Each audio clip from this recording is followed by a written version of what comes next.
Hi, my name is Gina and I am a Tropical Vedic Astrologer, and I use the whole sign, whole house system.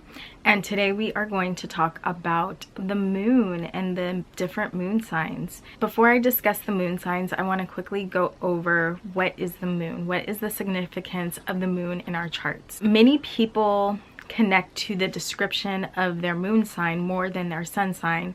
It's a really significant planet in everyone's chart, and the moon represents how we perceive the world, and it represents our preferences, our likes and dislikes. The moon also corresponds to the mother. So when we're between the ages of 0 and 1, this is the time period that shapes the condition of our moon in our charts. If our moon is extremely starved because it's conjunct Saturn, that can show us some things that was happening when between your ages of 0 and 1. Maybe your mom was going through an extremely stressful situation, or your moon can be with its friend Mercury, and Mercury is really helping your moon. The moon represents how we get our needs met, and it also represents how we get nurtured. So if our mother was able to nurture us, and if our mother was able to give us what we need when we needed that thing, that could have really benefited us. And because of that time period between 0 and 1, we're used to having our needs met, or maybe not having our needs met. So the moon also represents our comforts. What do we feel comfortable with? And that is usually a reflection of how we experienced life between the ages of 0 and 1. Another thing that the moon represents is our adaptability. We're not always able to get 100% of our needs met. That's not possible. But what the key is with the moon is how adaptable are we? And the moon also represents our home, our environment, especially between the ages of 0 and 1. Are we used to getting our needs met? Are we used to having a lot of nurturing, a lot of care, between those ages? So we might get used to that. We might expect that. Was our mom or mother figure unable to be there 100% of the time? Maybe she worked 2 jobs. Maybe she had other kids as well. There's a lot to talk about when it comes to the moon, but I think this is a great start, a great foundation. And right now I am going to dive into each moon sign. If you haven't already, please check out my moon boards on my website at hercosmiccrown.com/astrology, and if you scroll all the way to the bottom, you'll see my moon boards and a quick description of each moon sign. But I am going to describe each moon sign more in detail right now. The description that I have for Aries is passionate, headstrong, fiery and focused, emotionally resilient, problem solver, action oriented, ready to act and react, restless. The first thing that we want to think about when it comes to the Aries moon is Aries is the first sign.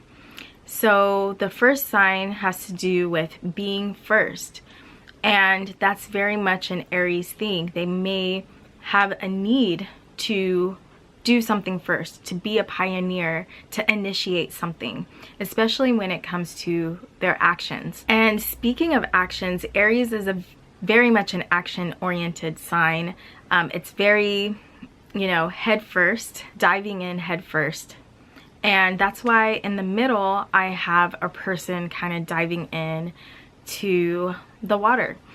And they can be very strong-willed as well, because we have to remember that Aries is ruled by Mars, and Mars is the planet of our will. When the sun is in Aries, that is happening during the spring. It's initiating a new season.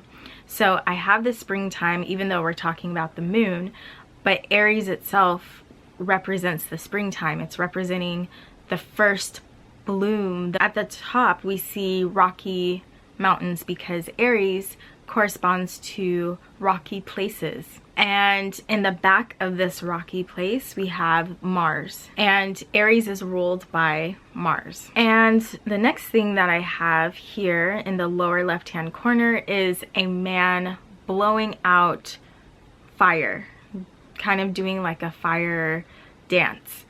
And Aries is a fire sign. It's a fiery sign, and all fire signs, so we're talking about Aries, Leo, and Sagittarius, they all have to do with one's dharma.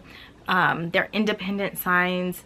They have to do with walking one's path and one's path of inspiration. So a person with an Aries moon can find their inspiration that comes from within, and they can be focused on a singular path. Another thing that I have with Aries in the bottom right hand corner is we have these firefighters, and I'm not saying that everyone with their moon in Aries is a firefighter, but what I am saying is that they can be emotionally reactive to emergencies. They can be ready to act, they can react quickly, and I've noticed that you know, a lot of people with their moon in Aries, they can be cool 1 minute, but if there's like an emergency or something that comes up, they can just react to that.